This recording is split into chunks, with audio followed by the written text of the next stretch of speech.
Thanks for joining me once again. This is Danny Cardwell from thoughtwrestler.blogspot.com, and I want to start shooting a couple videos related to blog posts in a series I titled Race Issues. And in part one of Race Issues, I wanted to start out with the whitewashing of American history. And this piece was spawned by an article I read by a conservative named Dennis Prager. And a friend sent me a link to the article, and I was reading it and I said, wow, wow. So I want to share just a quote, and this is Mr. Prager in his own words. Quote, "When Americans over the age of, let's say, 45 look at any of the iconic paintings of America's founders, the signing of the Declaration of Independence, the signing of the Constitution, George Washington crossing the Delaware, any of the individual portraits of the founders, what do they see? They see great men founding a great country. If you ask many recent college graduates what they see when they look at these paintings, the chances are that it's something entirely different. They're apt to see rich white males who are not great and who did not found a great country, and for many it is worse.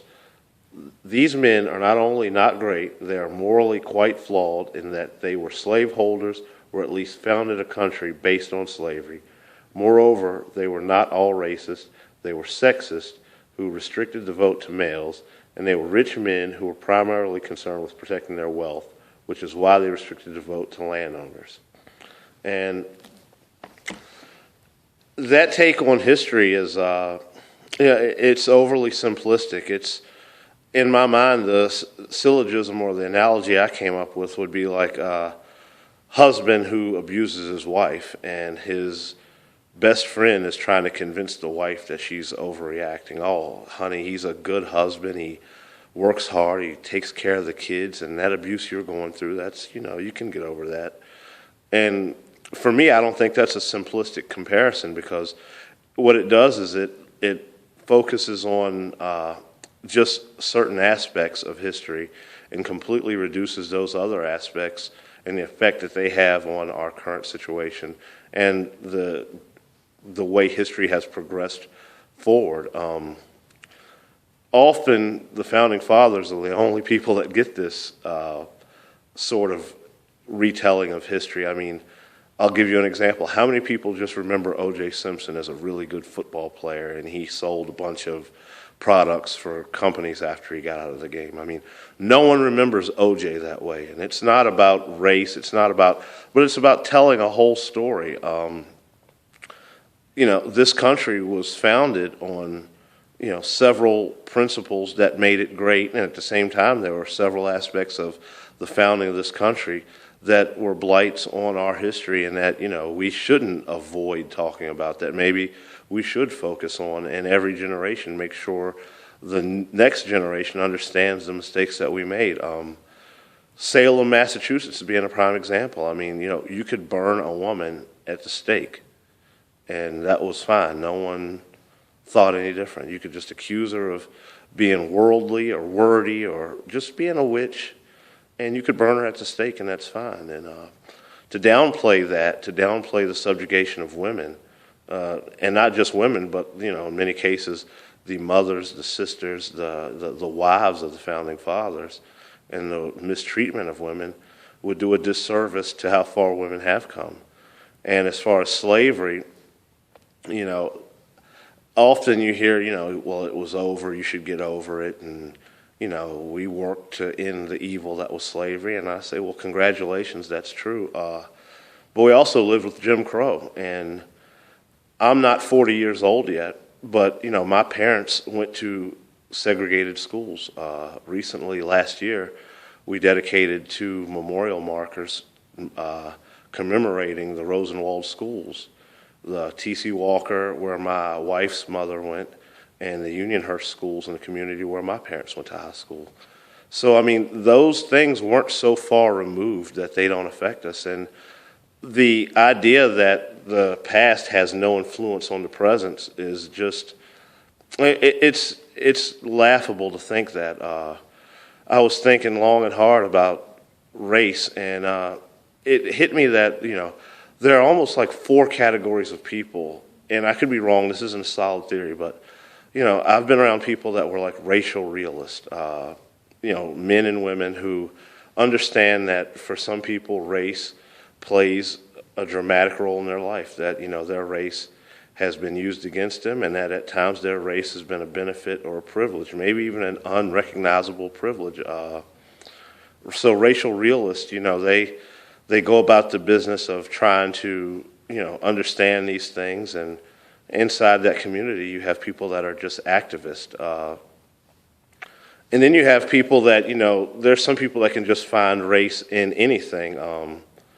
I know people that if, they were going 47 and a 35, their excuse would be that, well, they pulled them over because they were black. And these hyperracialists, any situation can be viewed through a racial lens. And the disservice in that is that it causes the legitimate claims of racism where institutional racism has been practiced. It causes those to be slighted because every knee-jerk reaction to anything that happens to them is viewed through a racial lens. The third group that I was thinking about, these were racial indifferentialists, and I don't know if that's a real word, but they're racially indifferent to what goes on around them. And it's not out of apathy or anything, but some of these people are just cocooned in their own world with like-minded people who look alike, they vote alike, they've got similar backgrounds and upbringings, and they're just not surrounded. They don't have to come face to face with some of the racial realities of minorities in America. So, these stories, they hear them, they may even have sympathy and can sympathize with the people who feel that they have become victims of this. But overall, it's just not a part of their everyday life. And so they kind of keep it moving, and that's a fine. It's and then the last group, and this is the group that I feel people like Mr. Prager and some of those that have a vested interest in a retelling of American history, I'd like to classify them as like race negators or racial negators. And what they do is that inside the ideological lens which they view the world, they can take anything, any outstanding or blatant form of racism, and they can completely negate the racial aspect of it because they're completely invested in an idea of America where it is a true meritocracy, where hard work and effort, will prevail, and eventually you will overcome if you have the grit and the stick-to-itiveness. And I don't disagree with those points at all, but to completely deny the role of race in this country is just, it's almost a fairy tale. I would be dishonest if I said that I didn't have, I haven't felt racial animosity in all directions. This isn't some, argument from someone that's just so pure and pristine. And no, inside of me, I've had to come to grips with racial hostility and resentment for things that I've incurred. One of the hardest things that I've gone through is, I belong to a church of older members, and sometimes I've heard older members say things that just were ingrained in them from their youth.